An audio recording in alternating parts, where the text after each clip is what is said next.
Production funding for Outside Beyond the Lens provided by Visit Fresno County, home to unique attractions, California's 5th largest city, and easy access to 3 nearby national parks. By Advanced Beverage Company, serving Bakersfield and Kern County for over 50 years. By Hedricks Chevrolet.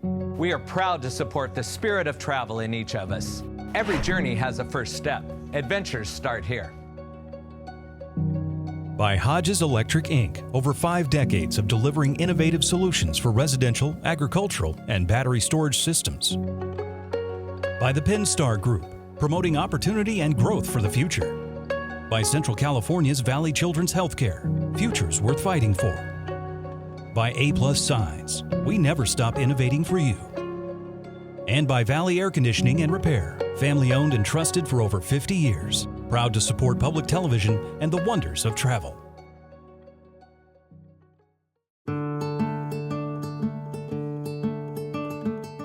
Okay, so it's 7:15 local time here on Terceira, and the boys and I are loaded up a little earlier than we'd all probably like to be, but we've got a flight on Sao Jorge Airlines to catch at I think 9:30, and we need to take the rental car back and walk a little bit to get to the airport, check in, and then get ready for the island hopper.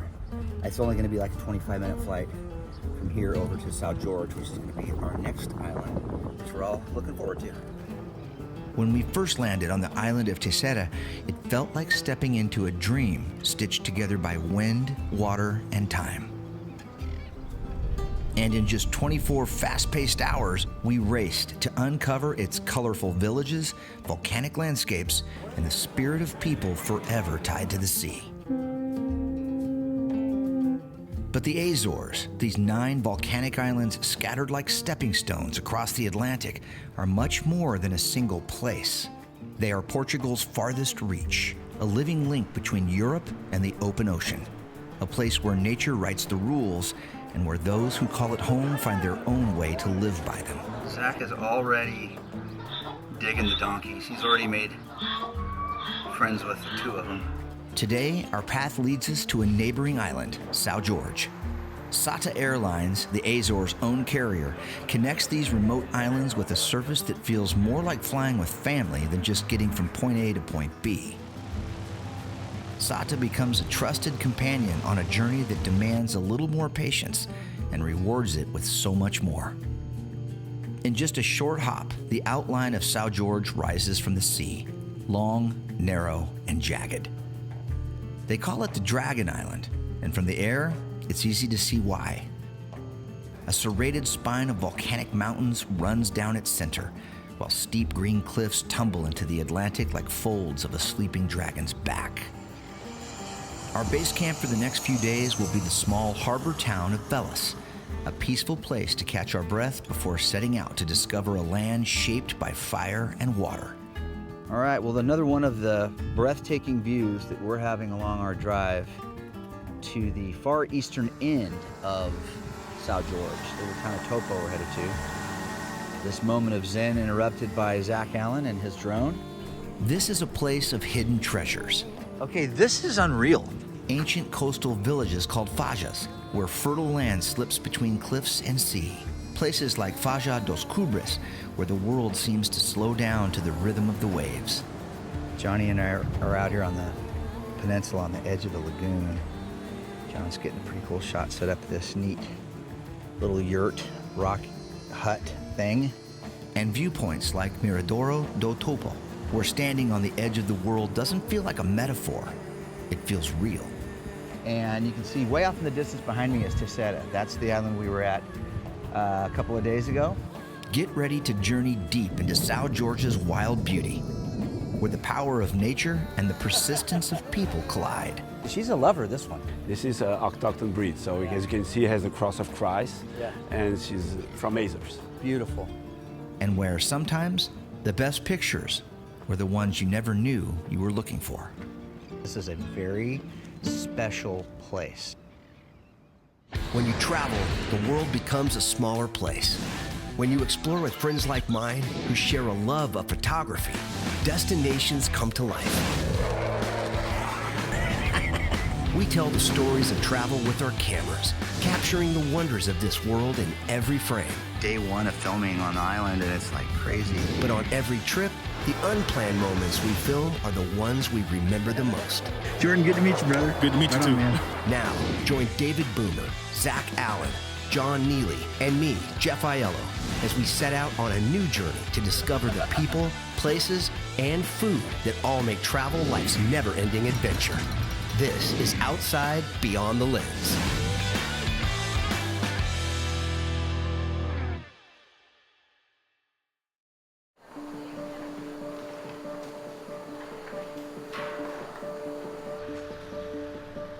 It doesn't take long after landing on Sao Jorge to realize this island moves to a slower beat.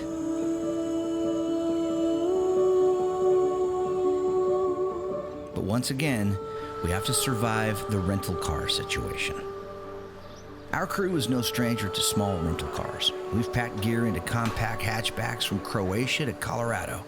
But the little orange go-kart waiting for us in the Sao Jorge Airport parking lot might just be the tiniest yet. The only way to make this work is to run a shuttle. Bags first, then two of us go back for the rest of the team. Nothing like starting your journey on the Dragon Island with a little logistical comedy. Eventually, we wind our way to the seaside town of Velas, the island's main harbor and home to the charming and central Hotel Sao Jorge. Nestled in the hills that wrap around this sleepy port town, the hotel overlooks the Atlantic with rooms that open up to sea breezes and the sounds of gulls and fishing boats. After days of racing against the clock on Terceira, we decide collectively that it's time to downshift. Sometimes, the best way to capture a place is to let it come to you.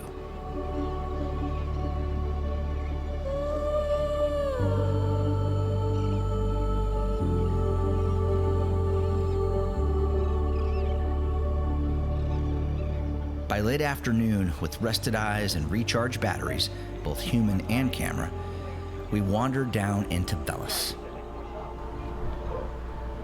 It's a quaint fishing town with a small village vibe and a place that just says relax.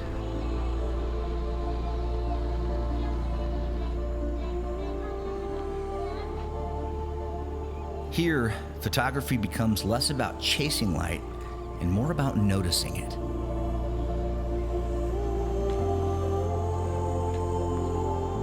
This town, like the island itself, asks nothing of you.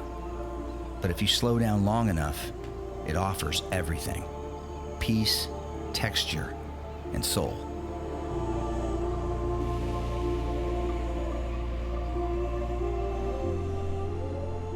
We wander with no rush, letting the soft rhythms of Velas guide us.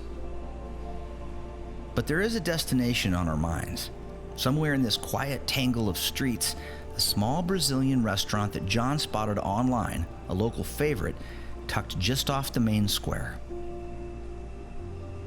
We follow the glow of street lights beginning to burn through a setting sun and the scent of something grilled. It's not the kind of place you find in a travel brochure. No neon signs or polished menus. Just a few tables, a friendly nod from the owner, and the promise of comfort food made with heart. There's a lot of tension in here. Yeah, I know. There's a lot of pressure here, Johnny. Oh, He likes it. He knows it. He knows it.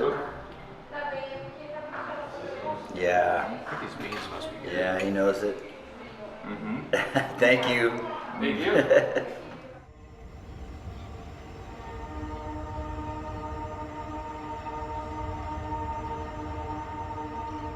Morning breaks over Sao Jorge, casting soft light across our first full day on what many call the Dragon Island.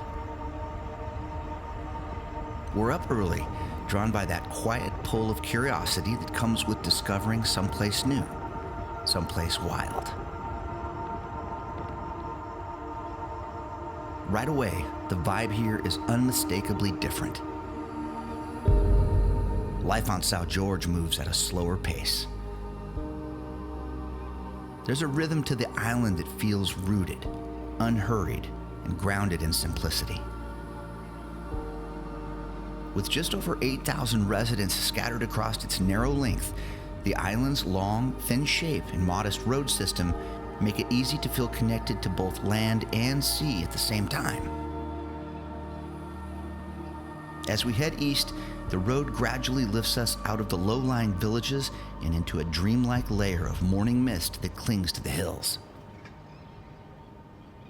All right, well, another one of the breathtaking views that we're having along our drive to the far eastern end of Sao Jorge, the little town of Topo we're headed to. This moment of zen interrupted by Zach Allen and his drone. It's okay, he's getting some cool shots with that thing, right, Zach? Let me see. Let's see what you got. Dropping it into the valley. The hydrangeas are jamming. Maybe fly over to those hydrangeas over there on that mountain. The road winds on, eventually leading us to the far eastern edge of Sao Jorge, to a quiet village called Topo, where land gives way to ocean and time seems to hold its breath. Here, at what feels like the end of the world, the Atlantic stretches out in every direction, broken only by the jagged coastline and the rhythmic pulse of waves.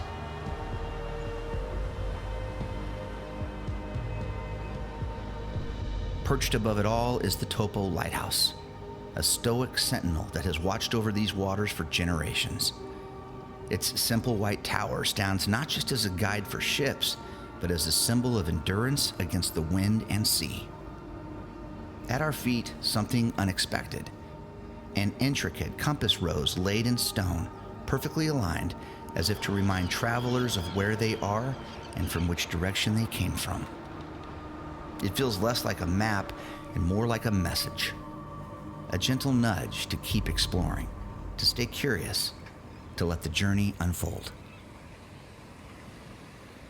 We're at the end, the far eastern end of the island. And you can see way off in the distance behind me is Terceira. That's the island we were at a couple of days ago.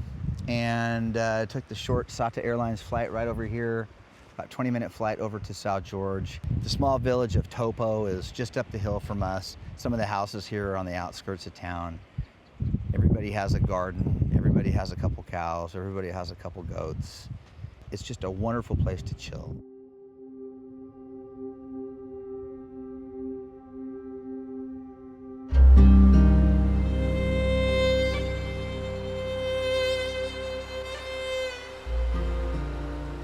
We shift our journey now to the wild north shore of Sao Jorge, a coastline few travelers ever see. Yet one that rivals some of the world's most iconic landscapes. It feels almost cinematic, like we've stumbled onto the set of some forgotten epic, where towering cliffs, thick with jungle, tumble headfirst into the Atlantic. There's a resemblance here to places like Kauai's Napali coast, where vertical beauty is measured not just in height, but in emotion.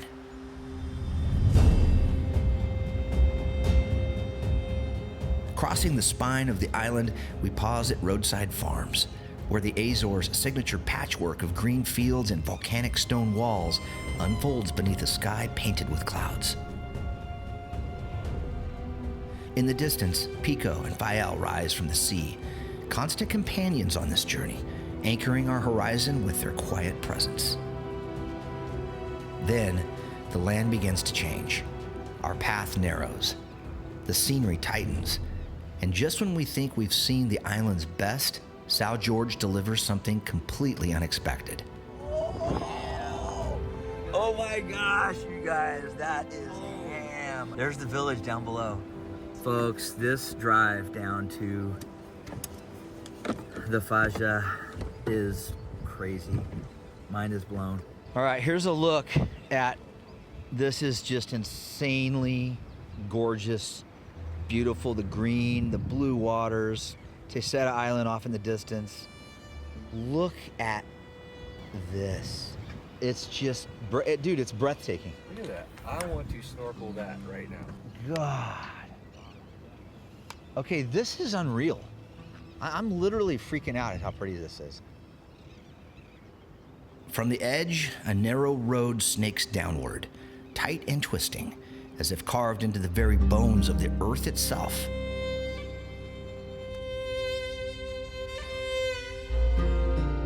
We descend slowly, cautiously, into a world that feels like it belongs to another time. This is Faja de Cubres. Centuries ago, massive landslides reshaped this part of the island. Chunks of Sao Jorge's towering cliffs gave way, collapsing into the sea and creating what locals call fajas, flat coastal shelves that now hold some of the island's most unique and remote communities.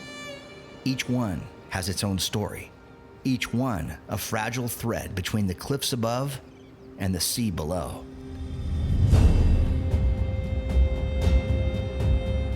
Faja de Cubres is no exception. Tucked into the lush folds of this geologic drama, the tiny village that stands here today seems impossibly balanced, built atop the remnants of ancient earth in motion. It's a place where time lingers, where the ocean still whispers reminders of the power that shaped this island long ago.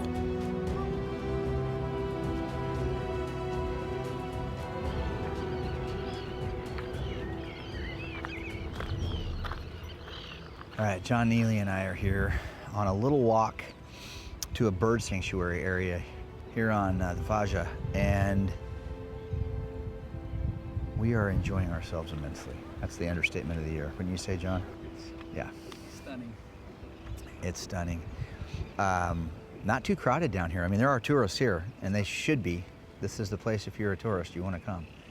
If you're going to come here, if you're going to come to the Azores, you're going to come to Sao Jorge, I recommend you come to this spot, and then make sure you give yourself a couple of hours to just be here.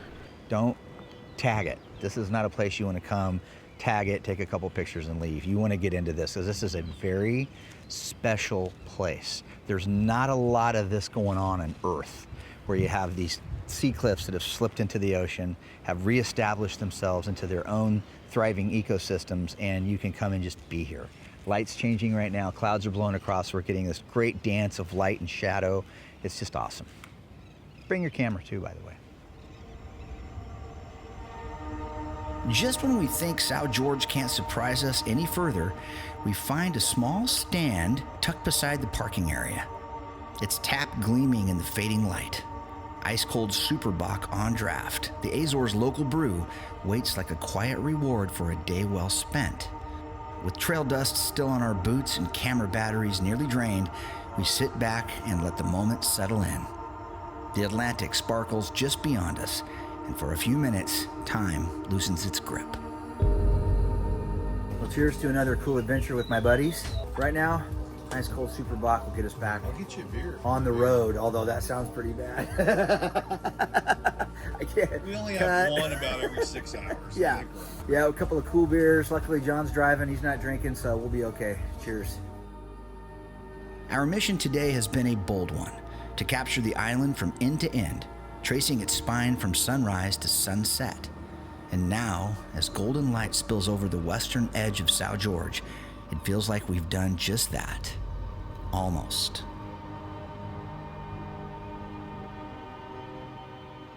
With light slipping fast, we push onward, searching for one more high vantage point, one more place to let the camera finish the sentence we've been writing all day.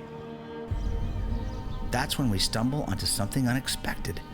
A forest park, quiet, enclosed by stone walls and green pastures like so many we've passed, yet entirely different. Inside, the landscape shifts again. Lush, sculpted groves stretch out beneath towering trees. Ferns and wildflowers tangle across walking paths. There's an almost enchanted feel to this place, as if the island is showing us one last secret before the curtain falls on the day. It's a soft place, a quiet one.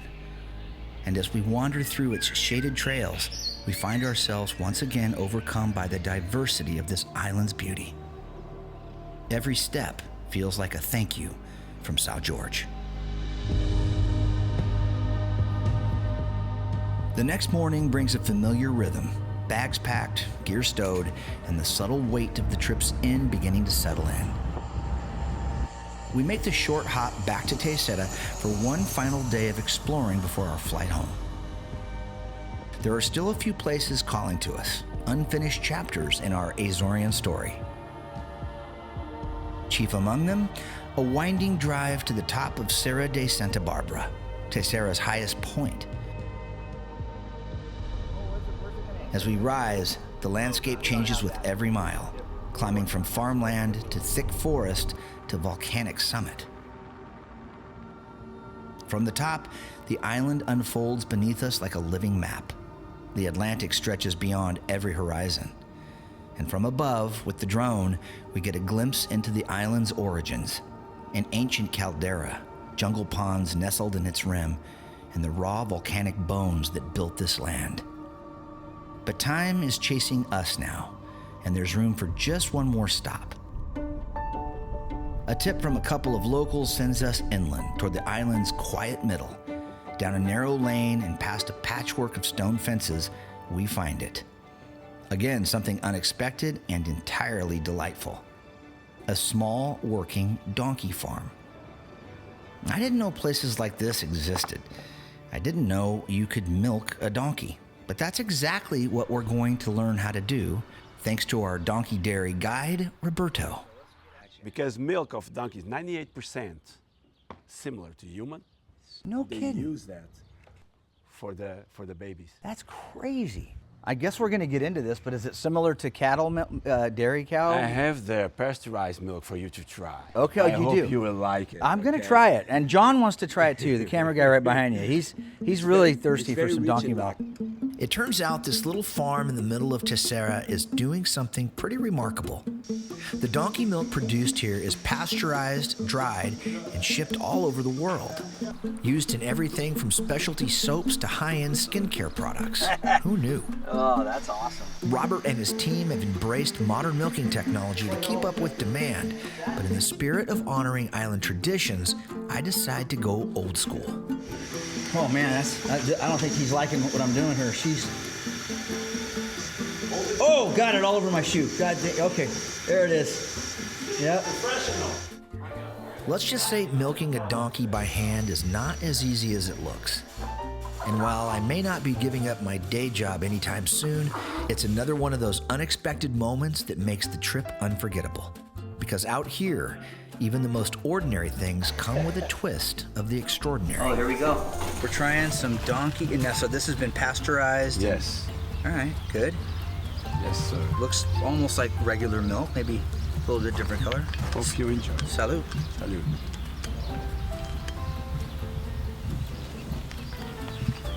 It is delicious.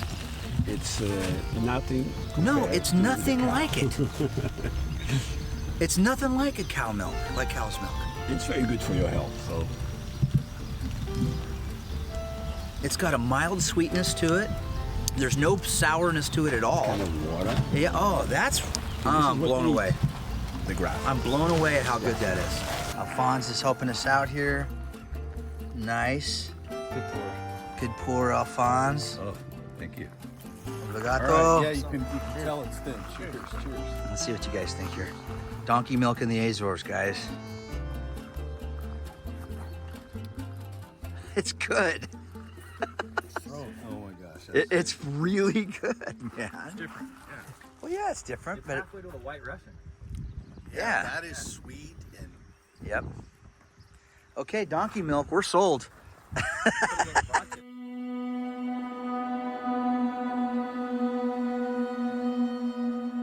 As our time in the Azores comes to an end, it's hard to not feel like we've only scratched the surface.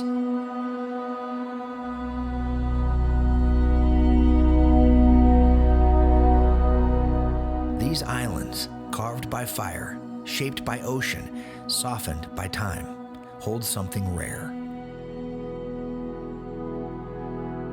A sense of place that feels wild and untouched, where tradition lives side by side with discovery, and where beauty doesn't just ask for attention, it just quietly surrounds you. Oh, that one really, that one loves you, buddy. From the high cliffs of Sao Jorge to the volcanic heights of Terceira, this journey has reminded us why we travel in the first place. Beautiful.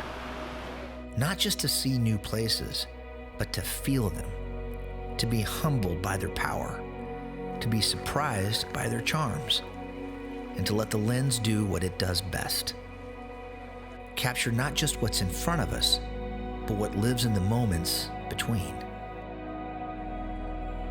Because in the Azores, the landscape doesn't just take your breath away, it gives it back, one peaceful frame at a time.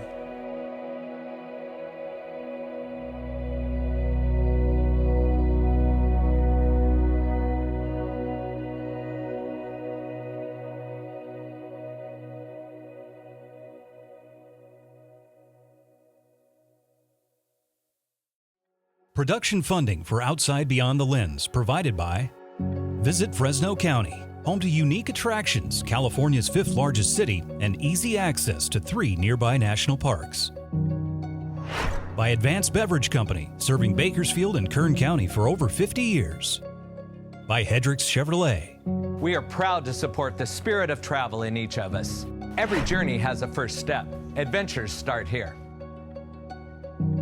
By Hodges Electric Inc., over 5 decades of delivering innovative solutions for residential, agricultural, and battery storage systems. By the Pinstar Group, promoting opportunity and growth for the future. By Central California's Valley Children's Healthcare, futures worth fighting for. By A+ Signs, we never stop innovating for you. And by Valley Air Conditioning and Repair, family owned and trusted for over 50 years. Proud to support public television and the wonders of travel.